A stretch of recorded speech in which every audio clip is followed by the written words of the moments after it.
アルフォンス。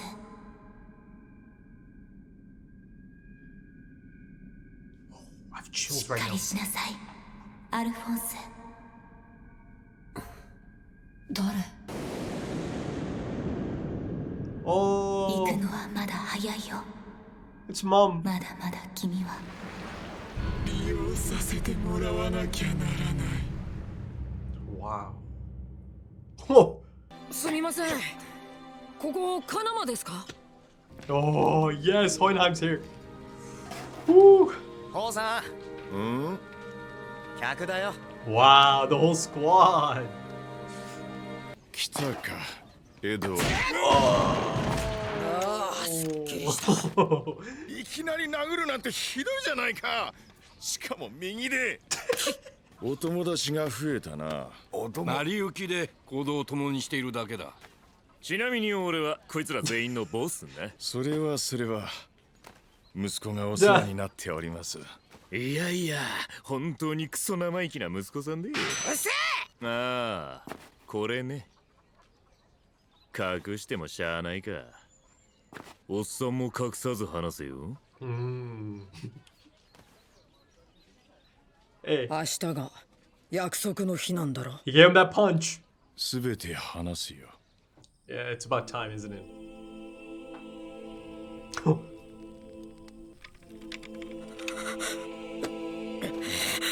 やはりアルフォンスほどには素直に受け入れられないか。アルにも話したのか？ああ、いろいろ思うところあるだろうが、受け入れてくれたよ。お前が欲しがっていた賢者の石だ。使うか？ふざけんな！関係ない人たちの命だぞ。自分のせいで体をなくした俺たちが使っていいわけねえだろ。そう言える息子でよかった。This is new for Ed. 明日 Twice now. 日食が起きる。あいつはそれを利用する気だ。 There it is. 日食？利用する？あいつの野望を阻止するのを手伝ってくれるか？手伝う？勘違いするな。てめえなんぞと組まなくたって俺はあのヒゲ野郎をぶっ飛ばす。 Come on た now. だ今はテイ君の方が確実に勝てそうだから話を聞いてやってるだけだ。よかった。理由が何であれ一緒に戦ってくれるんだな。 The message. きなこばっちゃんから母さんの遺言を頼まれた。約束守れなくてごめん。先に行くって。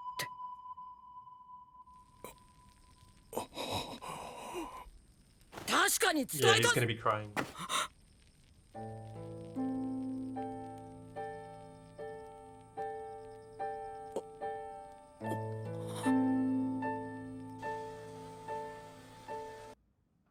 お前よ、もうちょっとおやっさんと膝を交えて話した方がいいんじゃねえか。そうそう。せめて親父って呼んでやれよ。 Look 過 at 去にい this. ろいろあったようだが、ありゃかみさんを捨てるような男じゃないな。きっといろいろあんだよ。な、ちゃんと話を聞いてやれ。もううっせえな。俺だっていろいろあんだよ。いろいろってなんだ？どうせつまらん意地だろ。気持ちの整理がつかねえんだろ。無理もねえ。生きた人間の形をした賢者の石。しかもそれがてめえの父親だってんだからな。 I mean, he could kind of relate. それだけじゃねえよ。あいつがちょっと意外だったから。 Yeah, yeah. His eyes opened up today. 私だっていつかしわくちゃのおばあさんになるのよ。でもね、どんな姿になってもみんなで一緒に笑っていたいの。だからずっと家族でいて。俺行くよ。待っててくれ。はい。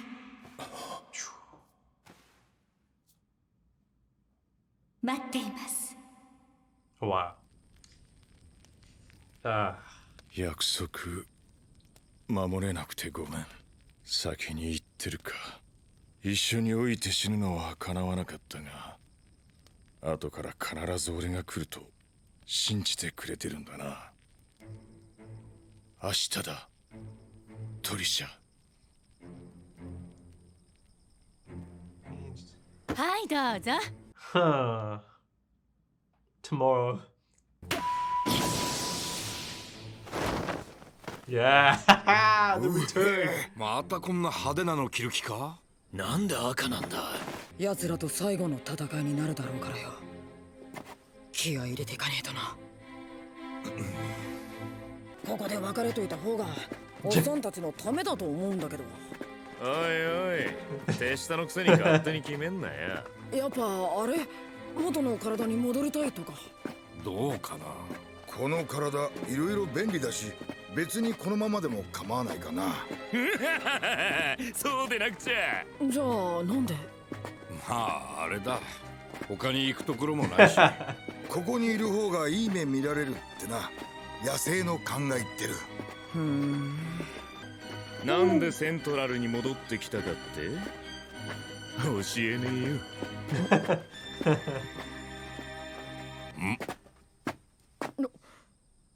なんだよ。 Oh.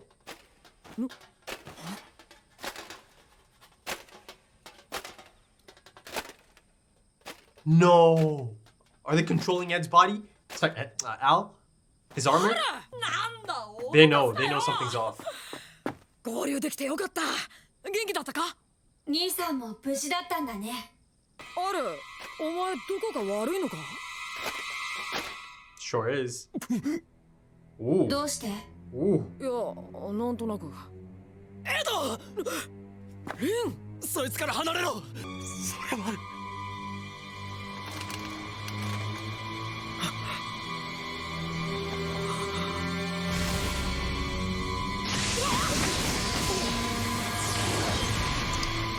そちらに着いたのですか？ブリード。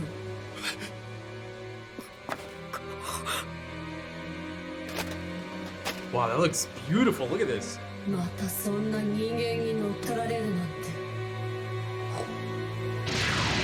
魂が弱すぎる。少ないリスクでわしがこの国の実権を握るために若い者に家中の栗を拾ってもらおうかの。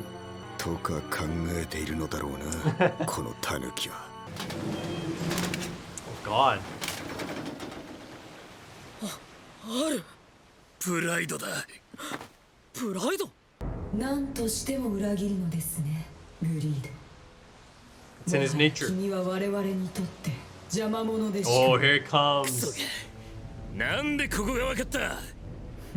変装ではありませんよ。 It's Al.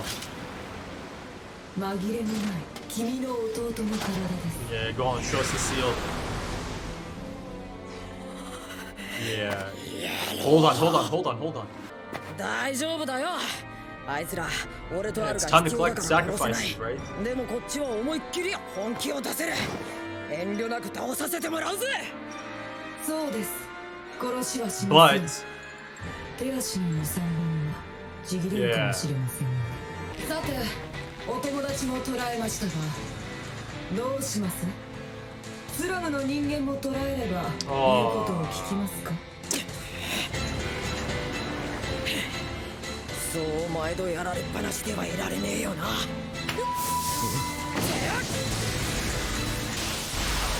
oh, light it up. Oh, or the opposite. Yeah. Nice. Ah. なに、光あっての影だ。真っ暗闇じゃ実体化もできねえし、俺たち同様何も見えねえってわけさ。いなくなったのか。潜んでいるだけだ。明かりがつけばまた現れる。本体は森の影の中にいる。本体？鎧が本体じゃないのか。違う。Salim. あいつ専用のお出かけ用の入れ物があるのさ。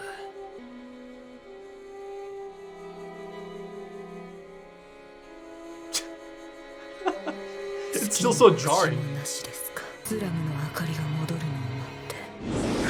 Oh. They are animals after all, right? They are able to kind of see in the dark. エド。おいエド。ゴリさんか。弟は動いた様子はない。 Yeah. あいつ動いたらガシャガシャ言うし。心配なのはわかるが、下手に近づいて罠だったらどうする？ハインケルがプライドをどうにかするまで同士討ちを避けるためにも一緒にいるんだ。プライドめ、なぜ俺たちの居場所が分かった？あいつにそんな能力は。Gluttony. You can smell him out. グリードの匂い。この声はグラトニー。 Yeah, I've missed that voice, to be honest. クンクン。あと知らないやつの匂いは食べていいよね。ご指名だ、ダリウス。あんなバケモンクラスとどうやって？ Monster class of あいつは匂いを頼りに動いているだけだ。Okay.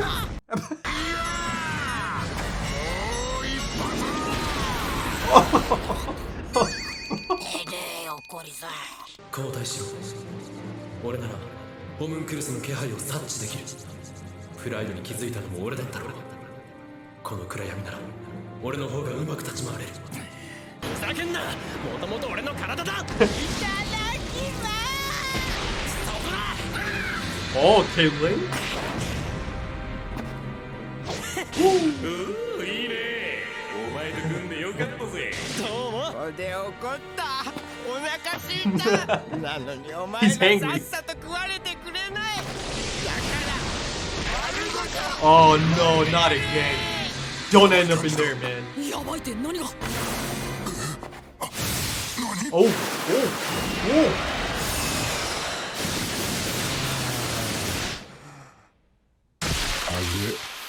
なんだ？ Non fun, non fun. It's gotta be. That speed? まだ何かいるのか？ Look at his speed though. わからんが、これは。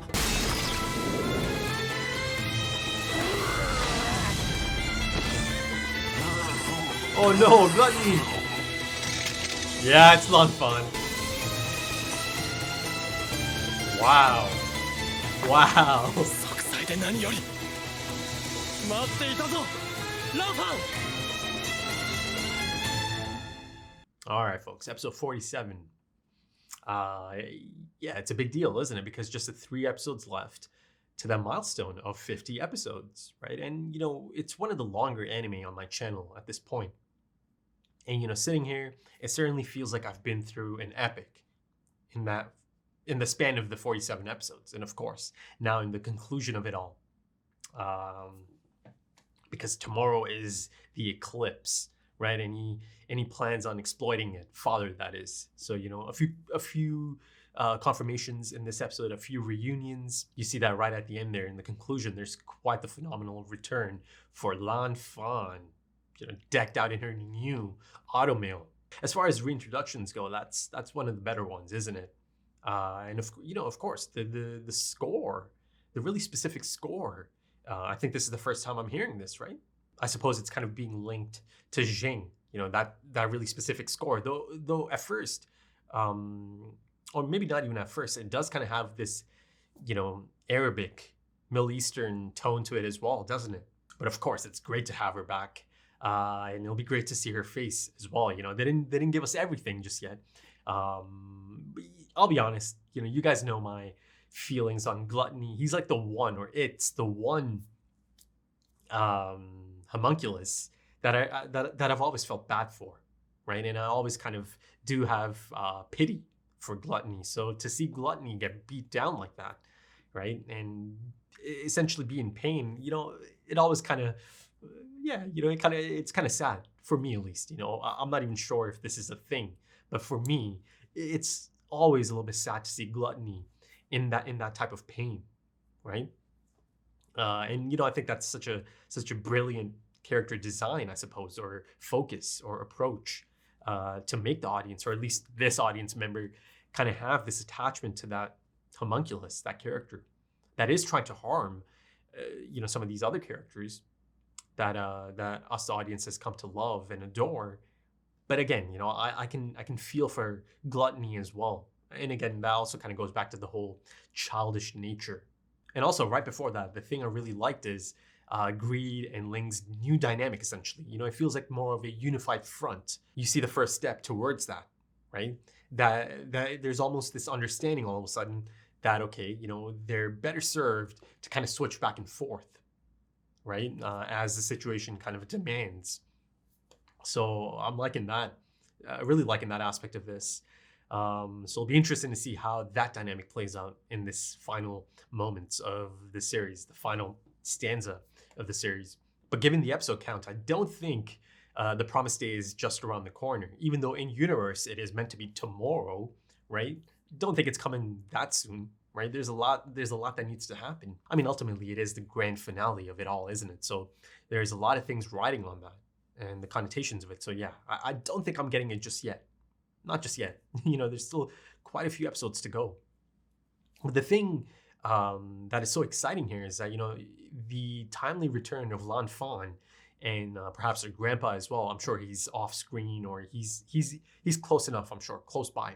It also means that this is essentially the right time, the perfect time for the reintroduction of a lot of these supporting cast members to come back in. Hell, I think Maria Ross is probably already here, right? She probably came back from Jing. And of course, there's a lot of other supporting cast members that might play their part. But of course, the collection efforts continue on Gluttony and Pride's part, right? They're out here, they're trying to get Ed up next, right? Though, of course, Hohenheim is close by as well. So that's 2 sacrifices in that area at that moment in time. So yeah, they certainly need the sacrifices, right, to open the portal. It's a crucial component of it all. So it'll be interesting to see how Hohenheim kind of fits into this or plays into this encounter that is at play at the moment, right? And the thing I really love here is just how quick he is, how intelligent he is.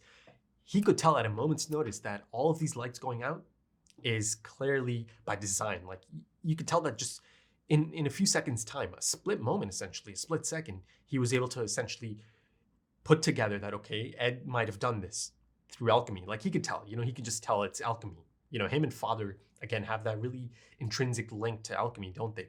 So you see that he puts out the fire almost immediately to kind of, play into it as well. So I love that. Of course, I'll get into the whole Hohenheim and Ed reunion part 2.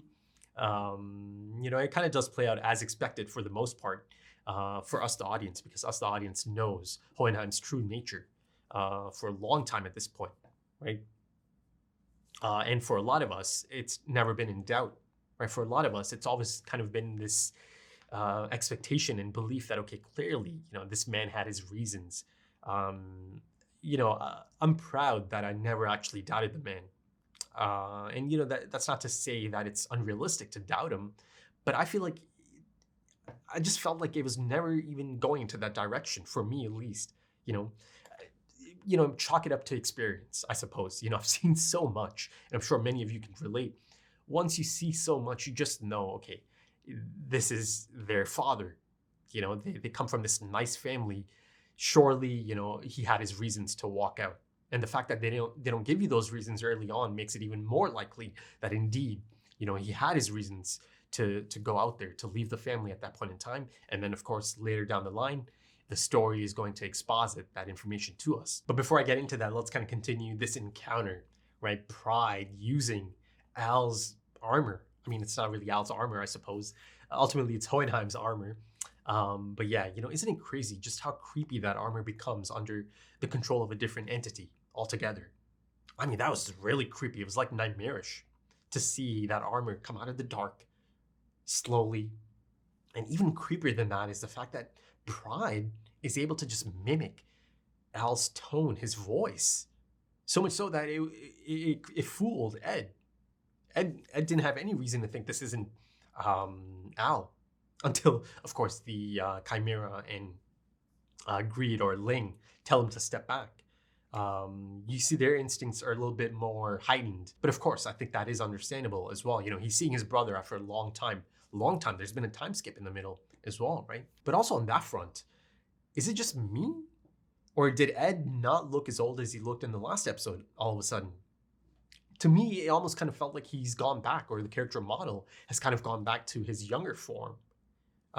Pre-time skip. Maybe it's kind of throwing me off because he's around a lot of these tall individuals, right? The Chimeras, Hohenheim, standing face to face with the armor, So maybe that's throwing me off. But it was really quite horrific, wasn't it, to see that suit of armor, that innocent suit of armor up until this point look so menacing, to be under that kind of control, right? The movements are really quite effective, aren't they? There's that moment as, the black, how do I even describe it? Pride's form, it's kind of leaking out of the suit of armor, and it's kind of twitching. The suit of armor is twitching, and that was just really unsettling to look at, wasn't it? And I feel like that's by design, to really get under our skin, to see that specific suit of armor in that state. But yeah, Pride in that character design continues to be really quite intriguing and interesting. I mean, seeing those eyes inside of the armor, oh man, nightmare fuel, isn't it? But essentially, I do kind of get a look at how a lot of these upcoming episodes are going to play out, right? Because there is going to be a lot of fighting, a lot of encounters, a lot of anticipated encounters, some legendary matchups perhaps. And listen, I've seen a lot of fights already throughout this anime, some fantastic fights, especially from the production side of things, the actual animation, the camera angles, the dynamic camera angles, and just the score and the sound design, all of that. But now the big difference is the stakes are at the highest possible peak at this point, right? So these fights and their outcomes, they mean something, right? They really do mean something. And, yeah, I'm expecting some, death. I feel like one of the few characters at this point in time that come to mind are maybe some of the chimeras. Maybe one of these chimeras might end up dying, right? And listen, I've got to say, I'm really enjoying them so much. Hinkle and Darius, these are fantastic characters in their own right at this point. Like, they're carrying scenes on their own at points. I just really love the dynamic this group has built together, right? The Chimera, Darius and Hinkle, Greed, Ed. So much so that they have no hesitation in terms of kind of grilling Ed on his behavior, essentially, his behavior with his father, right? Listen, these are experienced older men, they've been around. You could tell that they almost immediately kind of understand Hohenheim's position, him having to leave, him having to, fight for something bigger than himself, larger than himself. As soldiers, they can kind of relate to that, right? To them, it's clear, okay, this father had to leave his family to protect his family. Something along those lines, right? And yeah, I think they're right in kind of telling Ed that, okay, maybe he's being a little bit stubborn at the moment. He is being a little bit bratty. He is. But also, I think you can give Ed a bit of a break in this situation because, listen, up until this point, he had a really distinct and specific outlook on his father and the type of person his father is and was to him, right? Listen, this is for years at this point, for a majority of his life, essentially. This is the thing, this is the perception he had in his mind. But to then come here and experience something that is not in line with that perception of his, you just know there's this internal struggle playing out in his mind now to see his father be someone else entirely, right? It's not who I expected. And it's just as simple as that, isn't it? That's all Ed had to say. And us, the audience, just gets it, right? Because it's been set up so perfectly throughout the span of this of this series. Turns out he's not this cold and selfish person that he thought his father was that whole time. And of course, a lot of things play into, him thanking these people like the Chimera and Greed for looking out for his son. It's subtle, but, Ed notices it. And he's like, huh? Hold on. And, anytime he'll mention, oh, my son, that's the thing I expected of my son. And, that's in response to, oh, I'm right here. I'm this philosopher's stone in the shape of a human being. Are you going to use me? And of course, you see that Ed does take responsibility for his actions. He immediately shuts that down. And then you see how proud Hohenheim is. And then, from Hohenheim's perspective, it's just beautiful, isn't it? Because he gets to see the impressive young men his two sons have become, his eldest has become, right? And you see just how proud he is. It's all in the smile, because his smile is just so lovely and wholesome, isn't it? And it just means so much more. It's just so much impactful seeing it on his face specifically, given his given his history, his backstory, his life, his tragic life. So anytime you get to see a character like Hohenheim have these moments, it's something beautiful. It really is. And the thing I love here is that Hohenheim himself was not expecting any of this, right? He's just open to any sort of relationship that his sons are open to accepting at this point, right? You see that there's a lot of self-doubt, self-loathing, a lot of that. And he himself felt that he doesn't deserve any of this love, that he hasn't been a good father to them, that he does understand all of this, that he does understand it from Ed's perspective. Sure, there's this element of the ignorance of childhood at play as well through Ed, but also Hohenheim is realistic about it. He understands how they must have felt, or how Ed specifically must have felt. But I love that he is getting to have this relationship now. But of course, the major turning point is Ed seeing his father become really emotional, right? That's got to be such a jarring sight. And it is a jarring sight as showcased, right? Because in his mind, he could never expect his father to have this type of sight. And it's also so jarring for him because it almost immediately crushes any of these perceptions he had of his father. It all comes tumbling down inside of his head. Because at that moment, he can see that actually he did care. He did care for their mother. He did care for his wife, Trisha. And you can see already that he is kind of feeling a little bit guilty as well, that there is this sense of being annoyed with himself. That, this whole time, all of this animosity that's been built up over the years has been based on his incorrect perception of his father and his character. But again, there is that notion of him just being too young to understand at that point in time. And then, of course, there's also that notion of him performing human transmutation because he actually firmly believed that Hohenheim, their father, is never coming back. Again, based on his perception. And now in his mind, the incorrect perception. So, it's a slippery slope. You can see how Ed must be struggling at the moment internally. So I think you can give him a bit of a break. Even though he might appear to be a little bit stubborn and a little bit bratty at the moment, it's still kind of understandable, right? Give him some time. And I say that because I think Hohenheim himself is also understanding of this. But one of the most beautiful moments of this episode, and perhaps even the series as a whole, is Hohenheim by himself looking at that incredible photo once again, right? The photo that means so much to him by the fire, and kind of speaking to Trisha. I may not have been able to grow old and die with you, but you always felt that I'll return to you someday, right? And then he kind of follows up by saying tomorrow. So, I just found that to be so beautiful. So there's almost this sense of, I'll see you again soon. I'll see you again soon, my love. I'm not sure how long ago this was, but I mentioned that I do hope or expect that Hohenheim is going to get the opportunity to move on from this immortality, his cursed immortality, perhaps in the conclusion of this story. So you see that the story itself is kind of alluding to that as well now. And in terms of Trisha, how about that opening, right? Yes, it ends up taking a bit of a dark turn as the Emissary of Darkness shows up, Pride. But also, it's applicable to Lan Fan showing up at the end as well, right? The Emissary of Darkness, it is dark. It's pitch black at the moment. And, she makes her return. And she's really quite effective in the dark, isn't she? But yeah, I thought it was a lovely touch. And actually physically as well, the depiction of that, the hand kind of caressing the armor's face, Al's face, essentially. Now is not your time. It is too soon for you to die. Imploring Al to wake up.